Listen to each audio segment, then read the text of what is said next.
বন্ধুরা, দেখো আমরা কি কি কেনাকাটা করে নিয়ে আসছি। তোমাদের একটা একটা করে আমরা দেখাচ্ছি। প্রথমে দেখো, আমার বড় ছেলের জন্য একটা জ্যাকেট নিয়ে আসছি। কেমন হয়েছে দেখো তো, তোমাদের কি পছন্দ হয়েছে? আমার তো ভালোই লাগছে দেখতে। দেখো পরেরটা, এটা আমার মেজো ছেলের জন্য। দেখো এটা কেমন হয়েছে দেখো তোমরা, দেখো। তারপর দেখো আমার ছোট ছেলের জন্য একটা জামা নিয়ে আসছি। কেমন হয়েছে দেখো তো। দেখো এবার তোমাদের একটা গিফট দেখাচ্ছি। দেখো তো গিফটটা কেমন হয়েছে।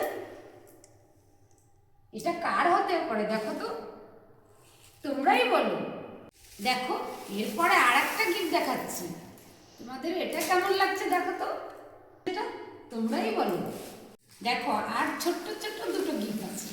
এই দুটো দেখো, আমার মেজো ছেলের জন্য একটা পায়ের মোজা, একটা হাতের মোজা নিয়ে আসছি। কেমন হয়েছে তোমরা বলো। দেখো তারপরে একটা গিফট নিয়ে নিলাম। দেখো কি গিফট, ব্যাগটা কেমন হয়েছে তোমাদের দেখো তো। আমরা কালকে পিকনিকে যাব, তার জন্যে এই ব্যাগটা নিয়ে নিলাম। বলো আমরা কাদের সঙ্গে পিকনিকে যাচ্ছি, তোমাদের এর পরের ভিডিওতে বলছি।